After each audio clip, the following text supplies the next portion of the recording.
Do you know all the parts of yourself? The wolf within, the hawk that soars above, the deer that tends to your heart. Welcome to Radical Listening, the Portland podcast where we talk to local artists about their work.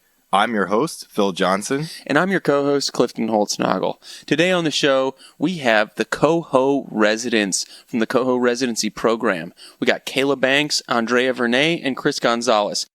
What's great about this episode is that everyone on the episode has been involved in the process. Phil was kind of helping these people, and he took a chance on me, letting me design projections for Kayla and Andrea. And Chris, I'm really excited to see the end of his film because I saw the first half of it a couple weeks ago, and since then there's been a lot more added, and I can't wait to see the outcome of this. Yeah, we had a great conversation with them.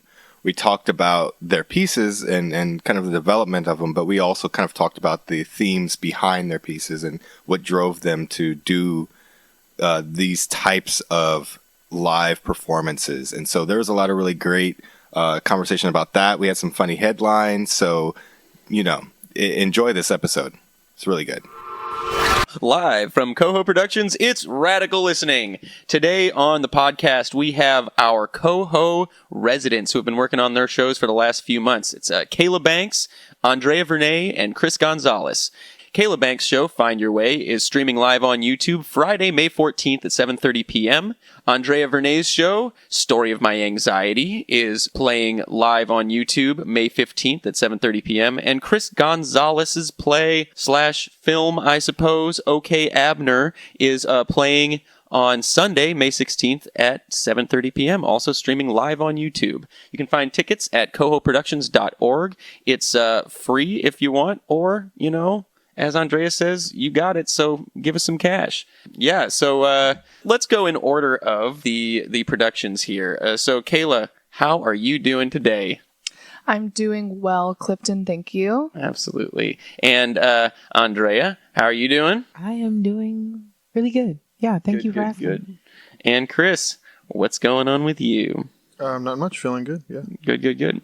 And, of course, we have our fabulous host with the most, Philip Johnson, here at the helm. Philip, what's good with you today? Yeah, it's great to be here. This is a big crew, but we've been together all year, so this is normal. This is family right here. Yeah, it's nice to see this thing, the culmination of it, everybody wrapping it up together. So, yeah. So, yeah, guys, so what a year it's been. We started in February. In the beginning of this, we were all kind of like, what is this going to be? And now we know what it is, and we have pieces to share. So how has it been for you? Like, Kayla, for instance, how has it been for you? You were out of town for a lot of the process. You came in town, and then you just hustled. Mm-hmm. And here we are, almost at opening. Yes, yeah, thank you. It feels good. It feels like we're in that process of, finishing up, finishing the race, reaching that point of exhaustion, if you're a runner, or if you run where you're at you're that pushing point and you're just your lungs are feeling like they're about to collapse and you just want to fall down and die. Yes, that's how it's gone. But yeah, I think coming in late it's been an interesting process, and then I think my process has just been a little different this time, where it's I've taken less pressure on myself and just, let things more or less just come, really enjoy my time being back, reconnecting with people, reconnecting with the land, and letting that be a part of my process as well. For the flow of inspiration versus I'm going to spend every waking hour in the theater. I've had less moments there. Of course, in some ways, I wish I had maybe a little more time, but I feel maybe that's how artists feel. We're at that point sometimes of not being satisfied. And there's when you're creating something and there's a show or something coming up, it's okay, well, this is just what it's going to be. You have to take a breath. And I was talking to my mom about it too, because I have that anxiety coming up of how are people going to receive it and how is it going to be interpreted? And my mom's just let it be. It's just going to be, people are going to see it different ways, and it's just you just show your work, and whatever happens with it, really. So it's just an honor to be able to create and to be in space. So yeah, thank you. Yeah. Chris, now you were working from the beginning, filming and pretty much in a tech process. What does it feel like now? Are you done editing? What's it like? Yeah, right now the first cut is done, and now it's just about mixing the audio. So what I wanted to kind of get out of this residency was to just learn how to do a bunch of shit. I wanted to learn how to do a lot of things. So I just came in, and editing was one of them. Downloaded, Premiere, watched 10 million YouTube videos and just edited it. And now it's like watch 10 million YouTube videos about the audio. Yeah. And it's just watch 10 million YouTube videos about light, like everything. So it's just been a lot of self-teaching. And the tech, you, Phil, have been instrumental. Like, I can't thank you enough for helping with everything having to do with tech from the beginning and more. Because to have that from the very beginning allowed us to have a smooth process the whole time. So that we're not rushing now being like, oh, what, do the cameras look like with these lights? And like, we already had all that figured out because we did a lot of tests and we just spent pretty much all of February testing. So we did that, and then we were rehearsing and filmed. We finished last week. Really happy with everything. Yeah. That's great. Feeling really good about it. Yeah. Andrea, how about you? How I'm feeling? I feel so. I'm very pleased with where it's at. I think I'm in the same place where Kayla is, where I'm just like, is it good enough? Is there anything that I need to change? Are people gonna like it? Yeah, I'm so deep in the piece, especially because after we just came off of tech, and so trying to get all of the tech elements out of my mind to just focus on just like the art of it. So that's the battle that I'm kind of fighting right now. But yeah, really proud of the work that the entire team was able to do in the amount of time. Very excited for people to see it. I'm just wondering, Drea and Kayla specifically, because these shows are very much about you. And I'm sure, Chris, for you as well, there's a lot of personal elements for these things. You're mentioning a bit of nervousness. You're going to be showing these things to like your parents and like people who matter to you in your lives and stuff like that. And that's like, it takes a lot of courage. And I'm just wondering how you've been feeling about that, if that's been, coloring how you think about how you've been creating, and as it gets closer to time, how that's making you feel. I was going to say pass. Okay, I can go.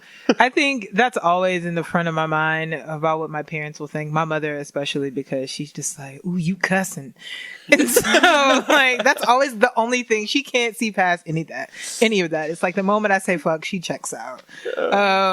So yeah, I'm like, dang, I don't know what she's gonna think. I don't know if my parents will be able to see it on Saturday anyway. So that relieve some of that pressure, but for sure that's exactly what I'm thinking of. And when I first told my parents I had anxiety, they were just like, we did something wrong. And I was just like, I don't think that's what it is, but I don't know if you did anything wrong. I mean, you did the best with what you had.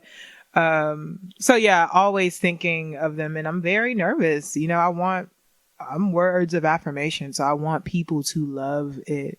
But I'm coming to grips with it's okay if they don't, because I do. I love it. Yeah. Yes. Yeah. Yeah, I resonate with that last part for sure. I don't know, like parents, family. I think they've all closely like been a part of this like journey of awakening. I think for me, like my piece really is about a journey of awakening of self and self-love, and there's like lots of little elements that, I've always related to Andrea's piece, like with the anxiety, like even that's not what my piece is about, but your piece like makes me think like, oh, I've had a therapist like tell me like, you have anxiety, and be like, no, I don't. And it's like, like there's just like I think every person I think has a level of anxiety, but yeah, like to what level does it affect your daily life, and how do you process that? So there is like elements of that within my piece, but overall it's about like returning to self and finding like your source within yourself, to like carry on things that like I'm a very sensitive person. I'm a very spiritual person. So things that seem like, oh, you know, just get over it, just like move forward, like really, it really messes me up. And my breakup is something that like really, it was a journey. It was a spirit journey for me, and just the things that I experienced. So I'm just kind of ready for people to see it. I don't know, like I'm still in relation with some of the people from my previous relationship. So I think maybe that makes me somewhat nervous, but at the same time, I'm like, whatever, it's my truth. Yeah. Like, come at me, bro. Yeah, exactly. Like, come at You me. make your own show. Yeah. Right. And Chris, I was just curious because I've only seen like the first half of this film, and you also mentioned that this is really personal to you, and it's a little bit different seeing as you're not starring in your own piece. And I was just curious about the journey of how you came to this show and what it means to you personally. Oh yeah, absolutely. Yeah, the show for me is sort of about if what we're talking about is kind of like anxiety and different kinds of ways that even our past experiences or past trauma like affects us now and affects our mental health. My show is about how your parents' experience of those things translates down to you, and what the boundary is between, you know, like what you said, Jay, really is true. It's if you say something about how you were raised, it is immediately often a defensive stance that your parent will take. And I'm sure that when I'm a parent, I will understand it on a deeper level. I don't want to overly criticize parents. I don't believe in that.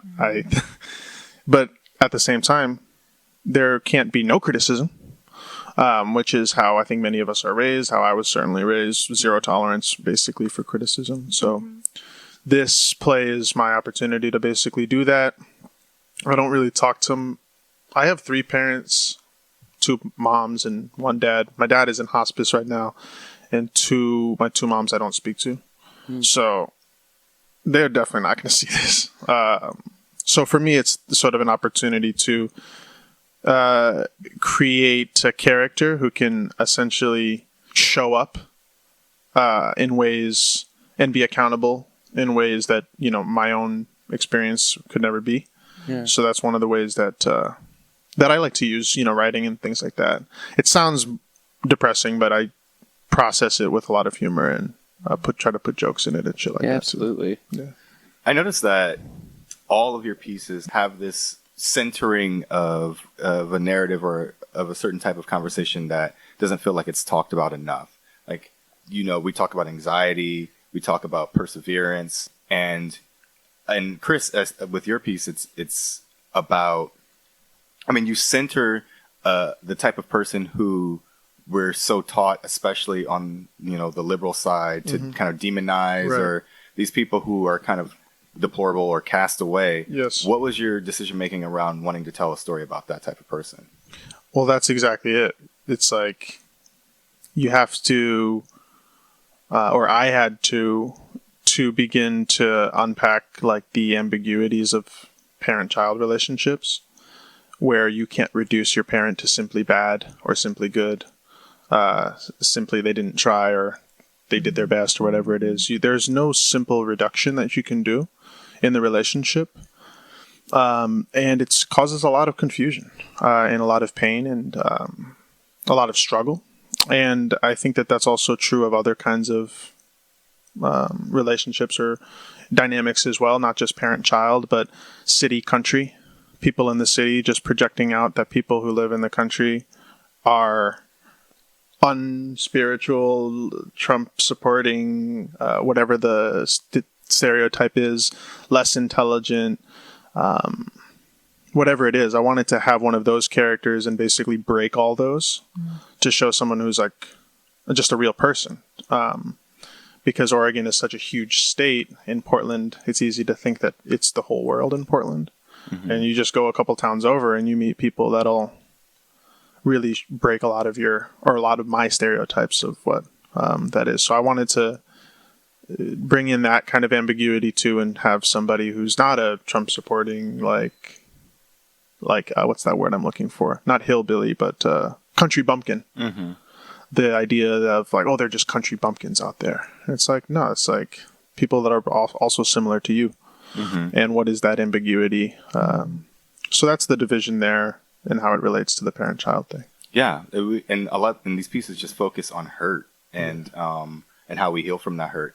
Now, Andrea, like, what was the first moment that you decided that you wanted to talk about something as personal as your anxiety, especially as a Black woman? Because it's a conversation that's starting to happen within the Black community, but it still feels a little vulnerable to say, hey, I have anxiety. And the things that you're saying in the show are speaking directly to what the anxiety feels like. Yeah, absolutely. And I think I wrote it that way is because oftentimes you don't know what it feels like. If I tell someone they have anxiety, they're just like, well, what does that mean? You know, and that's how it feels often with mental illness in general. It's just like you can't put your hand on it or you can't directly see it. So it's like people don't think that it's real.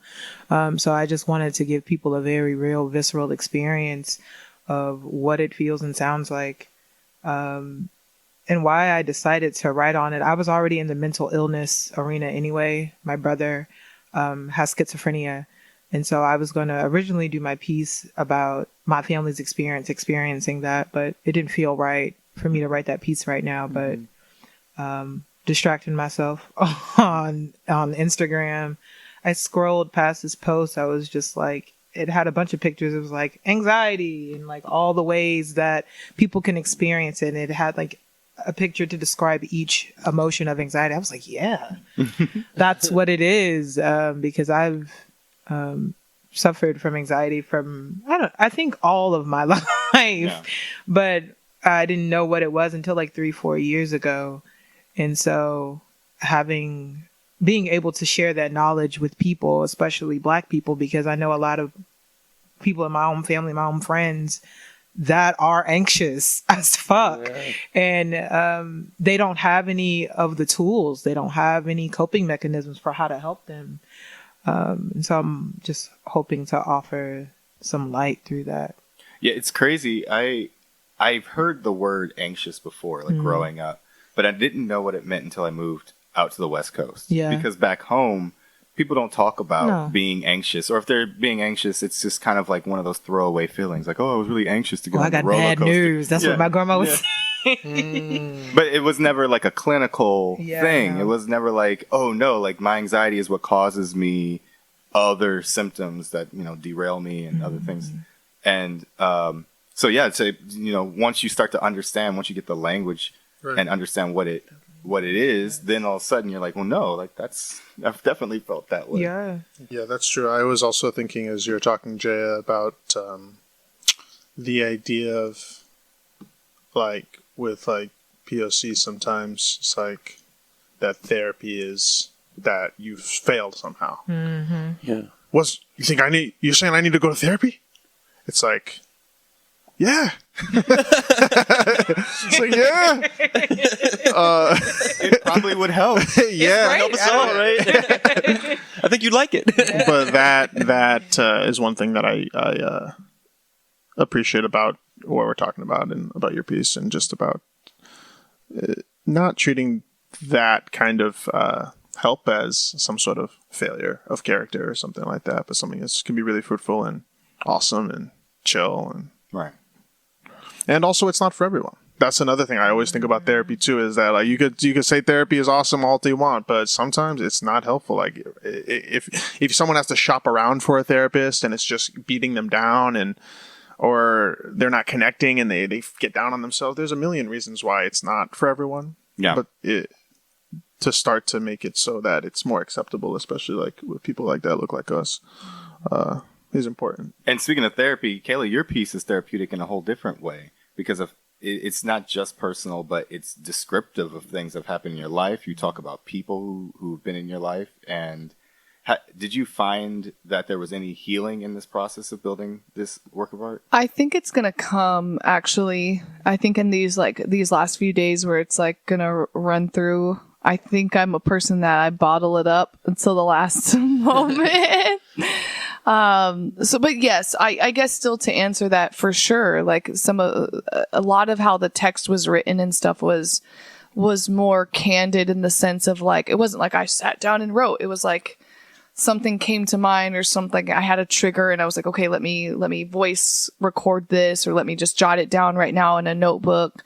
And this text has been developing since, it's referenced in my description, like really like since 2016. So it's like, it really is just like kind of flushing out everything. And I was thinking about it today. I was like, ooh, like I could really just see myself doing almost like a 2.0 version of this, where I delve into like maybe like even some more darker stuff. But yeah, I think it's just, I love art because it's ever evolving and changing and growing with ourselves. And for me, my artistic practice, it comes from me. It's imbued in me. It is my story. I'm a storyteller. Like I'm all about oral tradition and storytelling. So, and then, living in that abstract and like magical realism, and then just talking about like therapy. Yeah. Like bringing that in too, like art is therapeutic. And yeah, sometimes a counselor or what has been presented as traditional ways of therapy doesn't work with anything. And I think, it's also good to connect with like cultural protocols and community. But either way, I think it's super important to get support. And I think that's even like how all of our pieces can kind of showcase that, is like again, like how do we find support through conversation, through dialogue, through professional, quote unquote, professional services, and through community. So yeah. And just sharing your story and getting it out. Mm-hmm. Yeah. Kayla, you were talking about, connecting with culture, and you have Paiute roots. Yes. Is that the, So I am actually Choctaw Chickasaw. So Choctaw Chickasaw, that's southeastern tribes, and they were the tribes that were moved from the southeast to Oklahoma. So with the Trail of Tears, a lot of my elders, my elder is Paiute, so she is Northern Paiute. Yeah. So I reference, and I'll be singing a Pawnee song, and that was taught to me by a Pawnee. I won't call him an elder. So yeah, but yes. So yeah, just, I think in my relation with like indigenous people to this, indigenous to Turtle Island, or what we call the Americas, is like become super important in my practice. And yeah, just life in general. I was just curious, because you talk about connecting with culture and your culture. Was it part of growing up? Were you connected with that, or was it something that came to you later? I was raised being told like I'm African and Native. Mm-hmm. And so that more of, and there's a line in my piece where it's like, oh, I don't really know what that means, because my family is not enrolled in the tribe, but they were from Oklahoma, like their roots and everything come from Oklahoma. And we came from the Mississippi Band of Choctaw Chickasaw, and we were part of the land allotments, which we did lose that land. And so it's like, I grew up with like stories, and my dad just being like, oh yeah, like this is just who you are. Like this is just like a part of you. And we went to like powwows, which is very different than ceremony, which is very different than sweat. But it was just ingrained in me at a very young age. So then as I got older, I was like, okay, well, what does this mean? Like, how do I reconnect with this? And there's a really good book by Tommy Orange called There. And I love that book because it talks a lot about, it wasn't good to be Native. Like it wasn't like during certain times, it wasn't good to be Native, just like it wasn't good to be Black, right? Like it was like, okay, like how do we avoid stereotypes, or like how do we blend in more? How do we assimilate more? Not for everybody, but for some families, and that was definitely my family. And then there's stuff that is being addressed and called out right now, which is anti-Blackness and the fact that tribal nations had slaves. Yeah. And so addressing that as like, hey, this is real. And, there are so many tribes and different things. So it's like, you don't want to generalize, but it's like, but I'm going to tell this story, and I'm going to tell it from a reference point from myself. And it's like, and I'm going to call it out what it is, right? Like there has been anti-Blackness, and there has been Black people who were enslaved by, tribal nations. Yeah. And there are people right now, the freedmen, who are fighting for their rights. To be tribal members, to be accounted for. So it's just like a very, it's a very, very real, and it's not, a general too. It's like, each person has their different ties and different things, but there are a lot of people, there are some people too, where it's like, again, that concept of like, it wasn't good to be Native. So I'm going away. Like, I'm not going to stay on this reservation. I'm not going to stay with these people. And if you look at the history of Oklahoma was specifically for Black and Native people until they found out there was oil there. Then it was like, oh, there's oil. We got to go in there. You have the Tulsa riots. You have the Osage murders, literally people marrying into families, killing people, literally destroying towns of prosperity and wealth. So I carry a lot of pain. I carry that pain from my family. I carry those stories. And that is what I highlight, even though that's like half of me, right? Like I have my mom's family over here, and I've done a lot of like all of my reconnecting pieces for me, which is represented through ritual, through this altar that you see. But I really do focus on the parts of me that have been silenced, the parts of me that have not been allowed to like voice themselves, and the ancestors that have been like, oh, we want to push you away, we want to like forget about you. And it's like, no. So you have such a really good understanding of your history, and I'm curious because as a Black person, for the most part, it feels like you're not really connected to your history. The only history that you feel as a Black person is what you're taught in school about slavery, and you may be able to go back to your grandfather's, father or something like that. But it seems like you were taught and raised to have a really like full understanding of both of your lineages. I'm curious how that has informed you and informed your identity, and also how did you get to your art making practice from that point of view?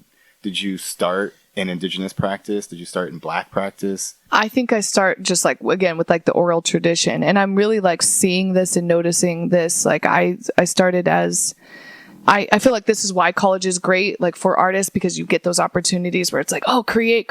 I think that's like one of the best reasons why to study art in college, is because it gives you space to actually like explore your voice. So most of my pieces, everything, again, it's coming from me telling a story that's related to my ancestors. And I'm just like, I consider myself a cultural bearer, and that's continuously evolving. But I hold on to, I have some of like my precious like family heirlooms, and the stories told to me, I write them down and I memorize them like word to word to word to word. And just like carrying those stories is like super, super important to me. And I don't really know where that comes from per se. I think it really just goes into the roots of like oral tradition, like, which comes from all cultures, like, and how things get passed down and further. And so I just, from a young age, like I was like, oh, I'm going to remember this. My dad said this. I'm going to remember this. Like, I'm going to collect this. Even when my maternal, which that side is Czechoslovakian, it's like just like keeping like a zither. Like I literally have like all of my family heirlooms from both sides. So it just became like super important to me to know these stories and to honor these people that have led me to this moment right here. And then evolve that, and just like, and also be able to like use that to like how I evolve myself as a person and as like a spirit being. So yeah. That's awesome. Now, and Chris, OK Abner is the first of a series. Mm-hmm. So when you're thinking about each character in the series, how did you create those characters? Did they come from people in your life, or are you focusing on specific individuals because you want to start a conversation about certain types of people? I mainly go from researching and doing a lot of reading about just crazy shit that happens in Oregon. Like, how like a lot of crazy shit happens in Florida? Yeah, like Florida man. Hold on now. Oh, my bad. But it's true. But it's true. The thing is that like Oregon has a little bit of that kind of wilderness, literally wilderness, but also energetically, and all of the like, geologic movement underneath our feet all the time. And it's like at any given moment, there might be a catastrophic earthquake and like everyone dies. And everyone's just walking around, and it's like, I never lived in a place like that, where I'm literally looking around like, why aren't you freaking out? Or like when I moved here, and like I never saw like this many people like using meth. Like I never saw like this much. There's like a lot of sex trafficking, even in the Pearl, and there's just so much. There's a whole system of tunnels beneath Portland. Yeah. Right. Yeah. It's like that's the craziest and coolest shit ever. Where they used to Shanghai people and kidnap them, and you wake up on a barge in the middle of nowhere and you're enslaved, and it's like that's like right here. There's so many stories like that. Crazy, unbelievable things that are just like in Oregon that like I just can't believe. So I read them, I write them all down, I organize them, and then I try to pair them. And then I start writing about them, and from those stories, then a character emerges from there, from the stories. And then once I have the voice of the character, then I can put my personal psychological layer. But it starts off really from a kind of journalistic approach, and then it becomes more psychological and personal once I know what the connection is between the different things that I'm trying to talk about and what the symbolic connection is. Yeah. Yeah, and you've got like a main line into it, answering the phones at OPB, right? Yeah. 'Cause that's how we first met. That's exactly Actually, right. Yeah, you got crazy motherfuckers like me calling you up trying to tell you something. Yes, So- exactly. No, it's so true. Only crazy people call the radio, right? No, I'm bro. just Like, joking, it's but- so true, yeah. though. Wait, I Like, never heard this story. How did you meet? Oh, well, it was like I emailed or called in or something because I heard something about the Red House that was reported on the radio. And from what I had heard from being at the Red House was false information, and I got all angry. yeah. And like wrote some email or called in or Called in, something. yeah. Yeah, I called in. And then the first time we were doing something for this production, Chris was like, because you mentioned that you had seen me in a play or something, Yeah. when we were talking, and I was like, "That's wild. That's really cool that someone is answering the phones there who had seen a play I was in." I was like, Yeah. "All right," and then, but then to then meet you, I was like, "Oh yeah, totally." So yeah, that's pretty interesting. No, I was a huge fan of yours already when you called in, and that's why when the caller ID, I was like, Stop. no, but yeah, I was because I work at Oregon Public Broadcasting and I answer phones there. I have people calling me from rural areas all the time and saying the craziest shit that you've ever heard, telling me crazy shit, talking about shit, and then when I hear it, one of the things that I often hear is people say, it's Oregon Public Broadcasting, not Portland Public Broadcasting. Yeah. So there are so many people who feel disenfranchised and invisible, and in Oregon, it's a huge state. How are you going to have one broadcasting for the whole? So I mean, there is Southern Oregon Public Broadcasting as well, but the point is just that there's a lot of people who are living out where there's shit that we don't even think about, like wolves that come and eat all your shit. Like you have your whole living, and now they're eating your living. And you're trying to protect your animals, and then like there's this rules and legislations that's coming from people that don't even live there. I heard some law passed in Idaho that they're allowing people to kill like 90% of the wolves in the state.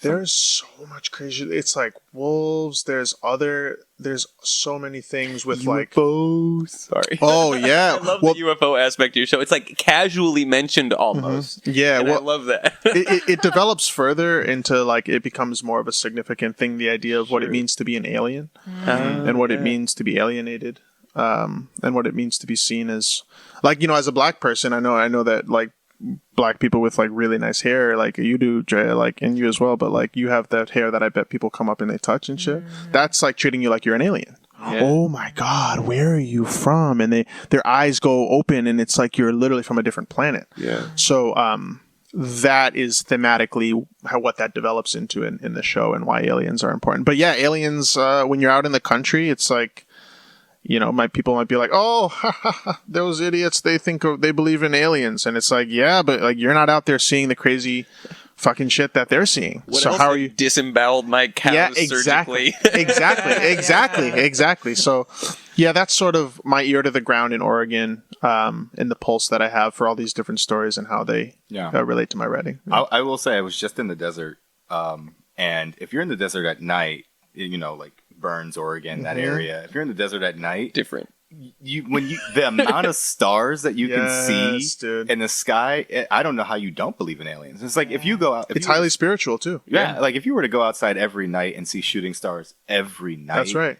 I could see you creating all kinds of stories. Yeah. That's right. Well, that's Yeah. another reason that in all of the monologues, one of the things that unites them all is like the idea of a cosmology. There's always gods. There's always a chain of being. There's always, where are we? When are we gods? When are we animals? When are we humans? And then like trying to blend all that together and kind of mix it up and jumble it up. That's one of the through lines of my thing. And I think that when you live in the country, you have these spiritual experiences where you'll go out and you're like, that's one of the things that I've had in Oregon where I'm just like, I've never seen something that's just so raw and so beautiful as Oregon. It's dangerous. That's the other aspect that I want to have in my monologues too, is that it's not cuddly. You can't just walk up and pet the wolf. It'll rip your face off. But it's fucking awesome. Yeah. It's so cool. So that's another tension between like the beauty and the danger of wilderness. That kind of blows my mind. Yeah.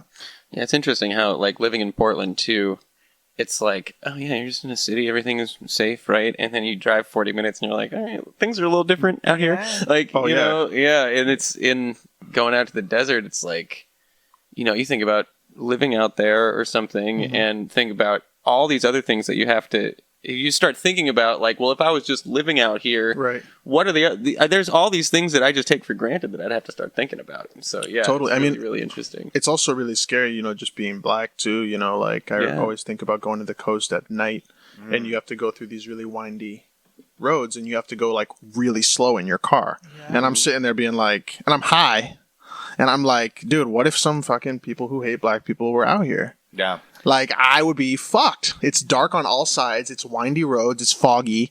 And if someone just walked out, I'd have to just be like, I always have a fear of being out at night on the coast in rural areas in Oregon. So maybe 2 years ago, I was driving to the coast and it was like 10 o'clock at night. So this is a really bad idea from the beginning. And I'm driving to the coast and I get to that part where it starts getting windy, like next rest stop is like 90 miles or something like that. You better have gas in the car. Yes, exactly. And I didn't. Oh no! And you ran out of gas. So literally for I don't know when it started, but I remember looking down at my gas meter and I'm just driving because I was trying to make time. That was the big thing. So I wasn't paying attention. Wrong. And so then with like 50 to like maybe like 70 miles to go, I'm on E. No! On E. Were you going through the... This is Phil. I'm sorry. Going through the like... Were you baked? Huh? Probably. That makes it even worse. Quite honestly. And, I was definitely feeling anxiety. Yeah.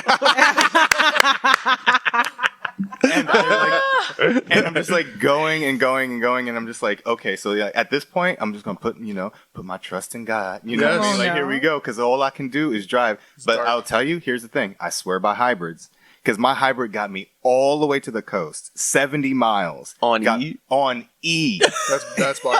I love all the way to the coast, and then I got to the gas station, and they rejected my card.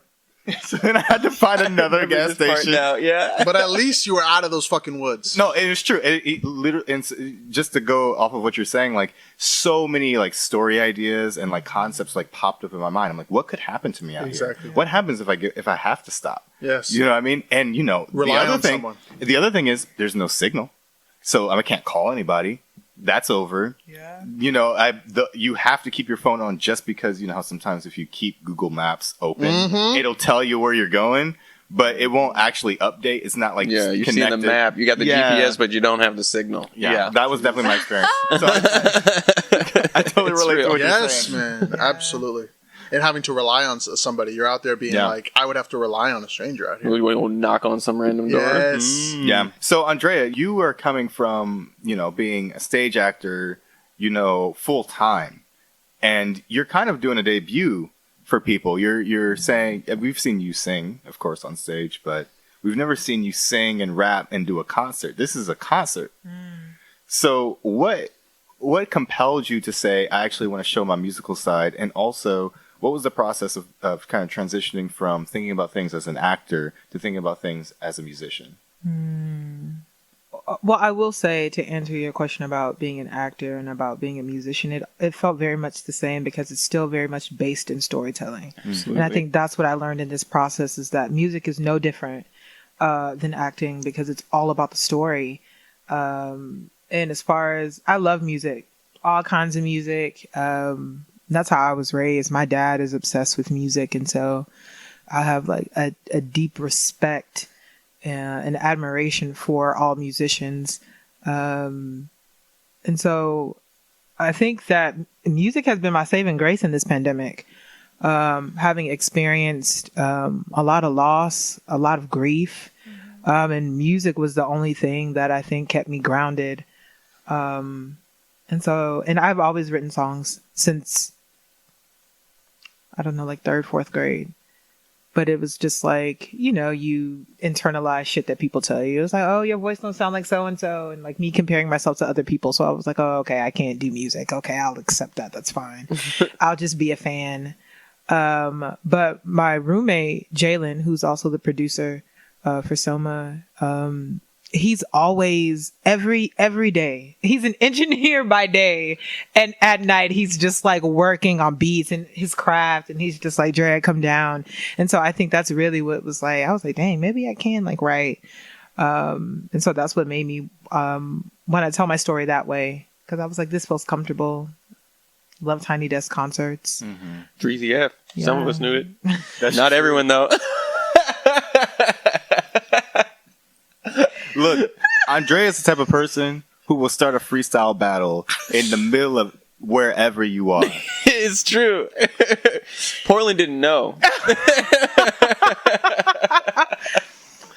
It's true. Was there anything, I mean, you mentioned the pandemic being part of it, because I feel like a lot of us in the theater world are so used to doing theater, and the whole theater thing is like, you're just going, and it's also strictly collaborative. Yeah. Strictly collaborative. You need everybody to be there, and everyone's doing like one thing at a time. Yeah. And so I found this for myself too with the pandemic. I was like, well, what else can I fucking do? And all these other things that I really wanted to be doing. Yes. Because I've always liked theater, but it's like, I always felt like there was something like missing from the stuff I was making, where I'm like, I want to make something that I feel like really, really cool. Yes. You know what I mean? I want to do something cool, because theater's nice, theater's fun, but it's a little nerdy. And so it's like, sometimes I want to do something that I'm like, and to like remove yourself from like the, because, you and I both have a theater college background where it's like, we've been working on this craft for way too damn long. Yes. And so I'm like always up in my head about my acting or whatever I'm doing in theater. And to just take something and be like, look, there's no pressure on this right now, because it's me trying something out. Yeah. And I feel like I've seen a lot of people come out with some really cool stuff that was just based off of what they were interested in. So Yeah. And that's interesting. Before the pandemic popped off, I was like, oh, I'm gonna take a break from acting because I was so burnt out from it. I felt like I had nothing else to give, and I didn't feel like I was elevating it in any kind of way. I was just kind of stuck in this wheel of just like 3-4 shows a year. You know what I mean? Phil, we were talking about that, and so it's How long were you doing that? How long had you been acting on that kind of level? Since 2015. Wow. Yeah. At least. It's been a marathon. Was that when you moved? Yeah. Wow. That's when I moved in 2015, because I started as an apprentice. That apprenticeship is no joke. Like 9 months of kicking your ass, which was great. That's what I needed as an artist. Like, it taught me how to be an artist in a way that I wasn't able to experience when I was in college. But it was tough. I bet you've been doing 3-4 shows years for even longer than that, right? Yeah. Yeah. Yeah, that's what it feels like. Same. You know? So I was like, I don't. Even now, I'm just like, getting on a stage acting right now. I'm just like, I don't know what I have to give unless it's something really cool and experimental. It's new shit. It's gotta touch me. Yeah, right? it's gotta touch me. Now I can't accept any type of theater project that I'm like, ooh, that's exciting. I'm like, words on stage, blocking. I'm okay. Right, and it goes to what you were saying about Yeah. it being collaborative. Is that for the most part, you don't get to pick your projects. Right. You get to audition for projects you like, but Oh. There's you're only still, so many projects out there. There's only so many. Yeah. You're, I you're hate telling auditioning. someone else's story, and so this opportunity was an opportunity to tell our own stories, which was kind of like the goal was to see what happens when you say, "Hey, what do you want to talk about? What's important to you?" And then what you're creating and artistic style. That's literally why I moved to Portland. Yeah. To have this opportunity to have someone just be like, "Here's this money. We trust you." Yeah. Where did you money, move though, from, right? Chris? What's that? Where did you move from? I moved from Massachusetts, from Northampton, Massachusetts. Yeah, so from the East Coast. I came out also in a relationship that basically exploded. One of the things that's funny when you like have a relationship. Did you move here and the relationship ended? I did, yeah. When So it I ended? moved here. Well, not when it ended. No, sorry, vice versa. Okay. I moved here with the relationship. It ended, but this is where I built my community. Yes, and exactly, stuff. So yeah. it's been a place of. I mean, it is home in a lot of ways. Right, because of that. Because you basically put yourself back together. You have nothing. You have just yourself, basically, and there's so much growth in that, too. Yeah. Yeah. But yeah, I moved here in a relationship that ended very quickly, and so I was forced to do what you just said, establish community. Within the first month that I moved here, I met with 40 different people, from the theater community, people that I still talk to. Kevin Jones, I met him within the first week. I got coffee with Rebecca Lingenfelter. Rebecca Lingenfelter took me out to a nice. First of all, Rebecca Lingenfelter is a goat. We all have to have to acknowledge the goat. The goat. If you don't understand the goat status, okay. Yeah. Special shout out to Rebecca. Honestly, she was such one of those people where it's I still will just text her, I'll email her. But yeah, just reaching out to a bunch of people. Just reaching out to people, asking them. Portland Playhouse took a chance on me. I remember when I first saw you. I don't even know if you remember that. Was that at Portland Playhouse? I think you came to a show. You were like, "How can I be involved?" And I was like, "Oh, okay. I'll put you in touch with Brian." Oh, was that? Oh my God! So you hooked me up with that gig? Oh my God! Thanks. A long time ago. Thank you. That's awesome. But that's the kind of shit I was on. I was walking up to people just being like, Straight up. "Can I work here?" You do it though. Yeah, and then next thing you know, you work there, and next thing you know, 3 years later, it's you fuck with those people, and you're still in touch. So, yeah, it was a bumpy start, but this opportunity, this artist residency, was what everything was building up to for me. It was to have the opportunity where it's Hell yeah. just to be yo, go do you. And we're not going to ask, no one's going to be in my face. No one's going to ask me anything. No one's going to say, do this, do that. I just get to do it. And then they say, here's the due date. Yeah. And when we were talking about anxiety earlier, I was the anxiety of a due date. Yo. I love it. I feel like I haven't had it since college. Same. Yep. It's the best feeling. It's what it takes. Dude, it's the best feeling to be yo, we're about to do this show. You're not happy with it. You know what I'm saying? The first time I did the solo show, I was like, this motherfucker is not ready for anybody to see, but here we go. Exactly. But you have to fucking do it. Yeah. And the next thing you know, there's people in there and they're watching it and you're just killing it. Yeah. And it's great. Yeah. No, it's Also, fun. the freedom to be build your own team too. I was like, shit. I get to who are my people? Exactly. That was the most exciting part for me. I was like, oh shit. I can just make art with the homies. Right. Which is what it's supposed to be, right? Yeah. What it's supposed to be. That's community art, right? Mhm. And Yeah. art's supposed to be based in community. I definitely all feel that. like it shows in the products too. Yeah. Absolutely. Absolutely. Okay, great. Let's take a break here, and then we'll come back and do a headline. This is everyone's favorite time of the show, headline. Ding-a-ling, ding-a-ling, ding-a-ling, ding-a-ling. Headlines. Headlines. All right, so I got a couple headlines. I got a COVID lockdown headline. Ooh, fuck that shit. This is on Bloomberg. So people are returning pets that they adopted during COVID. Of course. Of course. I knew it. What is wrong with y'all? Yeah, they don't want them. They only want them when they're cute. I don't know why that's so funny. That is so awful. Look, if you got a pet during lockdown, it is your responsibility and duty to raise that pet. Absolutely. Come on. What's Absolutely. That's insane. No returns. Yeah. Dang. I saw in my neighborhood there's a dude who when he got this dog, man, it was the cutest dog. Like it was the cutest thing. And then slowly it started to get bigger and bigger and bigger. And then I could see he was getting like more aggressive when he was walking him and pulling him and yanking him. And like, I'm like, you didn't want that dog. You just wanted that puppy. Yeah. Exactly. For like a week, for 5 pictures. See, that's why you dog sit. That's why you babysit. You know what I mean? Give it back.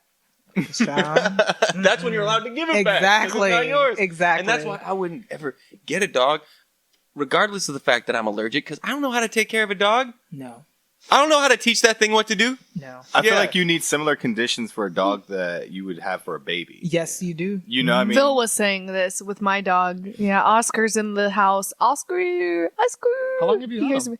He's a year, so he's a COVID dog. really cute. But I really did think about it, like the responsibility and everything, and I was like, you couldn't do it. But people called it, like that headline that Phil just read. It's just like people called that. People were like, oh yeah, how many people are going to get these animals and That's then right. not Yeah. going to be able to take care of them. I like made sure he had aunties and uncles and people I could pawn him off but he's still with me. He is still with me, but He's literally with you. yeah, he's in the house. Yeah. He's in the theater house. Yeah.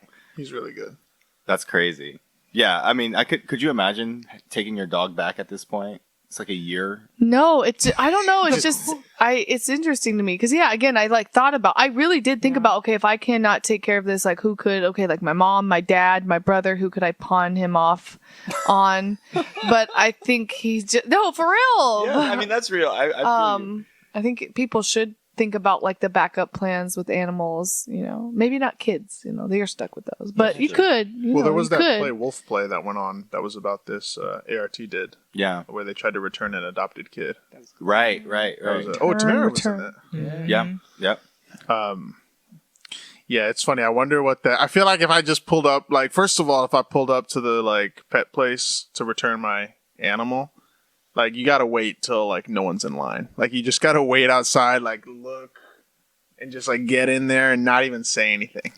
Just, like, put it on the table and just be, like, nod and walk away or something. Right. Like, you can't vocalize that you're returning the dog. Is it like remember in the old days you used to go to, like, a firehouse and put, like, a basket in front of the fire department? Just swaddled in, like, robes. Why did people drop their babies off at fire departments?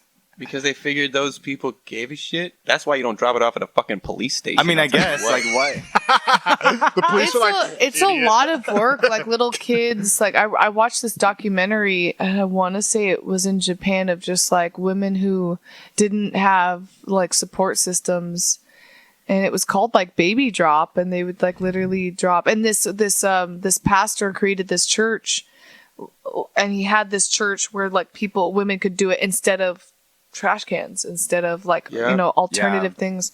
It's a huge burden, like an animal. Like I think I'm past that stage of like a kid, but yeah, especially dogs, like they do feel like a little kid. Like you're like, oh my god, like a 3-year-old. Yeah, there's that line where they like the cuteness like recedes because it's when you're just with them for so long and they do this so much annoying shit that you start to be like, I'm kind of pissed at you. You're not cute right now. No matter how cool something is, you get over it. I mean, yes. Think about the toys you had when you were a kid. That's right. See, these people just aren't growing up. That's the damn problem. You're supposed to learn something from this. Yes. That's true. I mean, I do blame it on millennials because we seem very wishy-washy. But, I think it's true though. It's also about like pictures taking too. I think that they want you to see like, look, I got a dog and it's cute and my life is good. And then after like they get all the likes, they're like, all right, I'm done with that dog. I saw some meme about, it was the meme where I'm explaining a meme, but you know the one where it's the the train running into the school bus, and on the school bus it says real moms, and on the train it says people who are dog moms. Oh no! On Mother's Day, it was like people on social media on Mother's Day are dog moms, whatever. I thought that was funny. Which is also uncool because did you see this year that they did a whole like the conservatives? I mean, did a whole biological mom versus adopted mom Really? kind of war. Oh, Yeah. What these people? I'm sorry. That's Yeah, I mean, they just like to make people mad. It seems like they're trolls at this point. Yeah, dude. That's Definitely trolling. King troll for however long, whatever. Speaking of dogs that you can return with no with no qualms, Dogecoin. Or are we diving into some Doge right now? Because I am ready to talk about Dogecoin. Well, then you go ahead. Okay. So, Goldman Sachs director reportedly quits after striking it rich in Dogecoin. Brilliant. Of Yes. course. We're in the future. Meow, meow, meow, meow. Phil just put me on. Yeah. Just put me You gotta on. scoop up some 40-cent Dogecoin, I'm gonna tell you. So that's what I'm trying to do now. Obviously, Drea doesn't listen to the podcast because we had an entire headline dedicated to cryptocurrency with Kaylee. We've been trying to tell y'all. I did not listen For to y'all years. podcast. I'm so sorry. Yeah. See, there we go. I sent Phil an SNL this morning. That's true. One of the Elon Musk. Yeah. Yeah. That caused a lot of problems for us. So you said you had a relationship to Dogecoin. A relation. You get in it all? You got some Doge? I definitely got some Doge popping. Yeah, it's gonna go to the moon. Literally, Nice. All right. it literally is going to the moon. I mean, They're gonna put a Dogecoin on the moon. Well, they said that you can. Dogecoin. Space- They're gonna SpaceX make or- one and put it on the moon. Yeah. That's how you know we're in the future. Yeah. I heard that SpaceX is going to accept Dogecoin for trips to Mars, like literally. Oh wow. This motherfucker needs to stop. I'm telling you. Yeah, he's joking us around. He's joking us around. And he's trying to do all these things, and he's I mean, speaking of trolls, That's true. motherfucker's He's a troll. trolling heavy. I mean, everybody's just trolling each other at this point. I'm just salty because I always get into Doge at the wrong time. Like, I've been into crypto for like 3-4 years, and like anytime I buy Doge, it just fucking drops. Like, I watched that drop happen recently. I was like, oh, get in here, and then just kept going. I'm like, oh. Yeah, I died. Fuck, I lost a whatever. little bit. On That's that. true. It's a warning. No. Stick with Ethereum, everybody. Yeah, Ethereum. Go Ethereum. Baby. And It's Hex. Chill. Oh my Hex, God. Hex. Get out of here. This is not Moon This Talk. is not Moon Talk. All right, so here's a headline. The FDA is going to ban menthol cigarettes and flavored cigars like blunt wraps. That's racist. Why? That's what I said. Oh, we can't have menthols. Why, Chris? Oh, we can't have blunt wraps. Yeah. What are they doing to us? I don't know. They don't want us to have the great blunts. Why are they targeting us? Do Why y'all are they know the secret? Is that because we know? Do y'all? What do you mean? What you know, Kayla? Yeah, what's the secret? Don't hold us back. Yeah, come what's on. the secret? I guess I had some dope friends. I know about these friends. So they're trying to block. Y'all know how, like, it's, I don't know, I learned it as like the double tap or like the double take, where you have your blunt, but then you also have like your Black and Mild or like your other. Oh, to like cover up in case you Yes. get caught or something? Not necessarily. Oh, okay. It's just like an effect. Oh, you mean weed To like and nicotine at the same intensify. Yes. time? Yeah, to intensify. Yes. Hell yeah. Yeah. I mean, I've been Okay. fucking with that since 2005. Let me tell you. Wait, do they have a reason? What's the reason? Also, side note, Well, I don't smoke, Literally, but I have a history. I did not inhale. They literally apparently it's the FDA, and there's been some actually like black organizations who've been working with this. Well, black organization. Yeah, I know. Who are trying to? It's about African American groups that are trying to think about African American health and stuff like that. I just feel like the best way to get African Americans health is healthcare. Yeah. Personally, Let's say. Get And them we- access to some like fresh food. Like, right? what are Food we? What deserts. are we really doing? And you know what? How about a living wage? Yeah. I've been seeing a lot of shit lately about like single stores closing down, like Chipotle's and like fast food joints. I've been seeing pictures of signs that the employees have been putting up, being like, "Sorry, this place is closed because we fucking hate it." Like, we haven't been getting paid right. We haven't been doing this. Like, people are going on strike like locally, I'm into like that. at like a single I'm into location. that. Like, I literally started seeing all these pictures like today Yeah. on like memes and Instagram and all this shit where it's and I mean Well, it's Come bad on. for them, but it's good for them to say, "Hey, fuck this." No, yeah, and that's the thing. They've been closing down their own stores because they're like, we haven't been making a living wage. And there's been some like real snarky shit where it's like, yeah, we're accepting applications, so please go online, fill out an application, then submit a resume with the same information as your application, and then a cover letter that summarizes your resume and application, and then we will maybe pay you $11 an hour Right. to do some shit that like nobody wants. Like, so yeah, people are fed up. People are fed up with working, man. It's true. I mean, think about it. I mean, I've seen so many, and here's the thing: it's like people are confused in the government or whatever, but all you had to do was go to TikTok, because all over TikTok is videos of people being like, "What is going on? Do I need to be at work? Why am I at work? 70 hours a week, flipping burgers for what? And this is what I'm supposed to do till I'm 70? What is going on?" Yeah. And these are the people who got no help because they were essential workers, which meant that they Yeah. kept their jobs, which meant that, quote unquote, they didn't need any help. Yeah. Fucking bullshit. It's wild, and I think it's just like, I don't think that it's the role of the government to interfere with people's choices.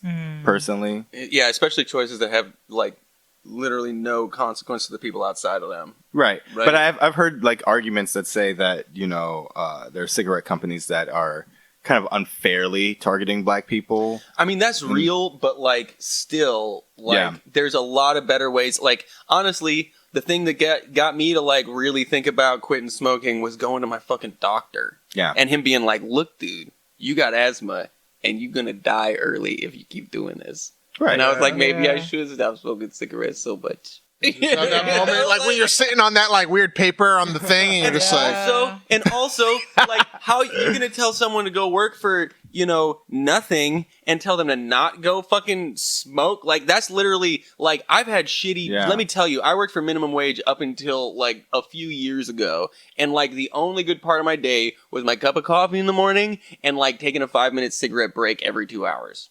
So, I mean, that's and then just real. taking the huge shit that the coffee and the cigarettes made you have. Let me tell you, but that was not one good parts of my day. People, well, I mean, you got to have that experience to learn that you need to quit smoking. Oh my god. Okay, I got one more headline. Okay. A woman finds stairs inside her cupboard leading to a secret basement. Brilliant. Yes. Where's Could the movie? Right. Narnia, but different. How big is this house? It's I don't know. And how first old? of all, Stairs in her cupboard? in her cupboard. I was dreaming about that shit my whole life growing up. I'm like, there's got to be a secret passageway Right. somewhere in here. Can I show you what these stairs look like? They Oh, nice. look like they walk towards the gates of hell. Oh, hell no. Yeah, no. She go down there? Go find a dead Mickey Mouse down there? Wait, did anybody see Parasite?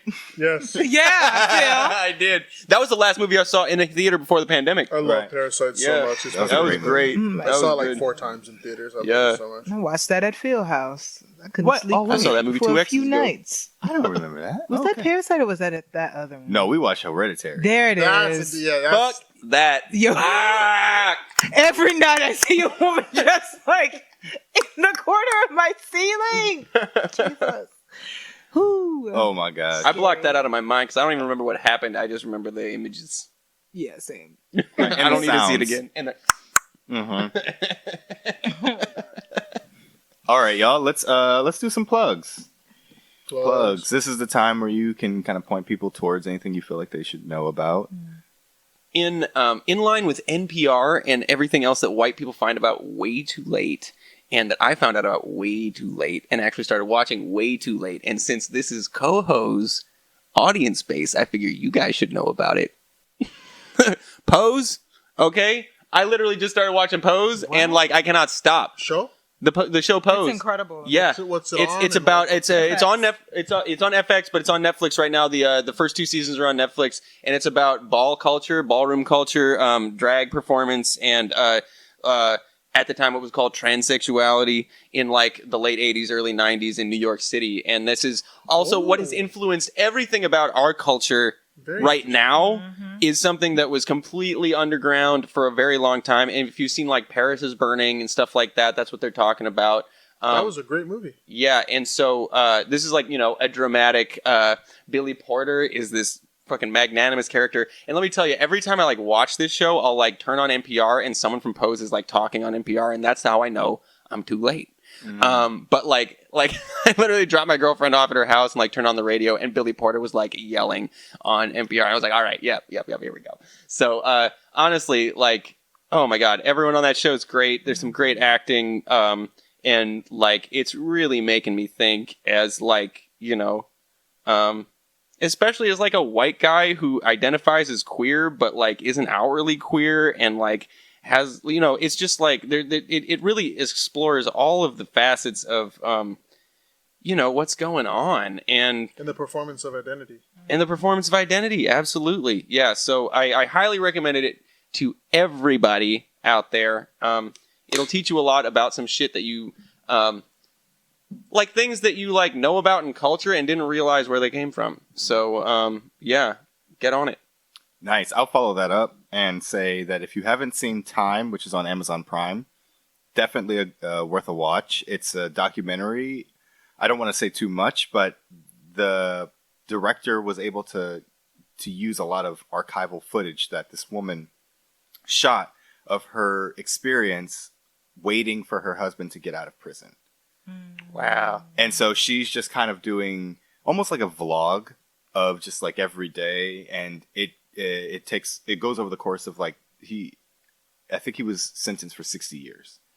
Oh my God. And so it's just like over the course of decades of this woman raising her children and just like loving this man, and like, And it's a documentary? It's a documentary. Oh, It's wow. so good. Yeah. It's so good. And she just took so much footage, and really what it comes down to is that the woman who did it had so much to offer, and then the way that they strung it all together is just so beautiful. And it is one of the most beautiful movies I've seen in a long time. So highly recommend Time on Amazon Prime. Love it. So last night I met Damon Wayans Jr. Oh my via FaceTime, Oh my God. and it was incredible. What do you mean? Yeah, so without saying too much, one of my friends is working on a show with him, and I was like, you know, playing with him. I was like, hey, like, if you like, I was like, I just want to say hi. He was like, you know, if I call you on FaceTime, just know what's up. I was like, yeah, right, okay. I get a FaceTime before we do our run last night. We were in the Damon room right Wayans here. Jr. just on the air. That's incredible. I was like, He's right there. I Good saw for it. That's awesome that he did that. yes, I know. cool. It was Yeah. so cool. I'll hop on FaceTime. So yeah, Damon Wayans Jr. I think he's just brilliant. The way he does comedy, I love him. So go ahead and look him up. And my guy J. Cole is releasing an album this Friday. It's called The Off Season. Support that man. Just incredible storytelling, and he always drops an album when some real shit is happening in my life.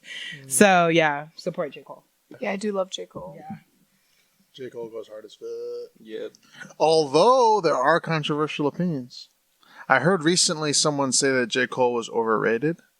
And then it wormed its way into my brain. And now I can't like get it. You can say that about everybody. Well, It's true. Have you been keeping up with the whole No Name thing? The No Name shit that went back and forth. Yeah. I love No Name. I also feel like No Name. I do have criticisms of No Name where I'm just like that rhythm. I'm just like, all right, we get it. You can do that rhythm. We get it. Well, she's a poet, and that's like her style, right? Like It's Saul true, but it's Williams. every time. That's the thing about spoken word. Poetry. They get stuck in that. That's right. That's right. It is a style that is like very specific. Well, Chris would know. Are you a spoken word poet? Yeah, well, not now. I mean, I do.